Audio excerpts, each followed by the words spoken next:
शिनोर की एक खबर है जहां के एपीएमसी में विधायक अक्षय भाई पटेल के हाथों नए वे ब्रिज का लोकार्पण करवाया गया। शिनोर एपीएमसी में किसानों की सुविधा में एक और इजाफा हुआ है। एपीएमसी में नवनिर्मित वे ब्रिज का विधायक अक्षय भाई पटेल के हाथों विधिवत लोकार्पण करवाया गया है। लोकार्पण समारोह के दौरान किसानों की विभिन्न समस्या और मांगों को लेकर भी चर्चाएं हुई। तब इस मौके पर विधायक अक्षय भाई पटेल ने किसानों की ओर से रखी गई मांगों को लेकर पूरा सहयोग करने और गांधीनगर तक उनकी समस्याएं पहुंचाने का उन्हें आश्वासन दिया। साथ ही शिनोर एपीएमसी से जुड़े सादली और सेगवा स्थित केंद्रों पर भी आने वाले दिनों में अधिक विकास कार्य और सुविधाएं उपलब्ध कराई जाएगी, ऐसा भी उनकी ओर से बताया गया। इससे किसानों को छोटी बड़ी जरूरतों के लिए शिनोर तक आने की जरूरत नहीं पड़ेगी और स्थानीय स्तर पर ही उन्हें आवश्यक सुविधाएं मिल पाएगी। तब विधायक अक्षय भाई पटेल की ओर से इस दौरान किसानों की जरूरतों को ध्यान में रखते हुए उन्हें सहायता मिलेगी, ऐसा आश्वासन दिया। तब आपको बता दें कि आने वाले दिनों में सादली और सेगवा के केंद्रों पर भी अधिक विकास कार्य होने की उम्मीद जताई जा रही है।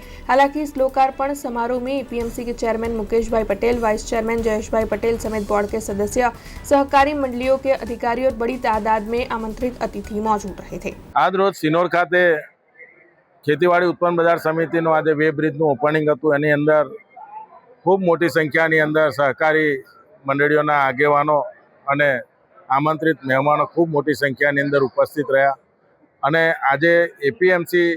સિનોર ખાતે જે વે બ્રિજનું ઓપનિંગ કર્યું એની અંદર જે ખેડૂતોનું જે બીજા પ્રશ્નો હતા એની પણ ચર્ચા થઈ મુખ્યત્વે અને મને હું વિશ્વાસ છે સરકાર ઉપર કે આવનારા દિવસોની અંદર જે ખેડૂતોએ જે ડિમાન્ડ મૂકી છે એ પૂરેપૂરો સાથ સહકાર મળી અને જે ખેડૂતોની જે બીજી સંસ્થા છે એપીએમસીને સંલગ્ન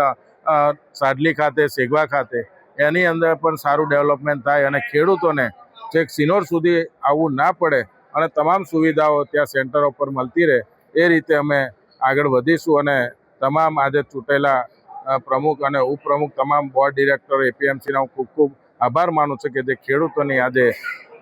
જરૂરિયાતની જે સુવિધા ઊભી કરી છે આવનારા દિવસોમાં આવીને આવી સુવિધા ઊભી કરતા રહે આ પ્રભુને પ્રાર્થના કરું છું અને હું પણ ધારાસભ્ય તરીકે ખાતરી આપું છું એમની જે કંઈ ડિમાન્ડો હશે ખેડૂતોને લગતી એ ડિમાન્ડો ગાંધીનગર સુધી રજૂઆત કરી અને આ વિસ્તારનો કોઈ પણ જરૂરિયાતો જેવી વસ્તુ છે તમામ વસ્તુઓનો નિકાલ કરવા અમે સાથે રહીશું। हमसे जुड़े रहने के लिए हमारे YouTube चैनल को सब्सक्राइब करें और नई वीडियो की नोटिफिकेशन के लिए बेल आइकॉन को दबाएं।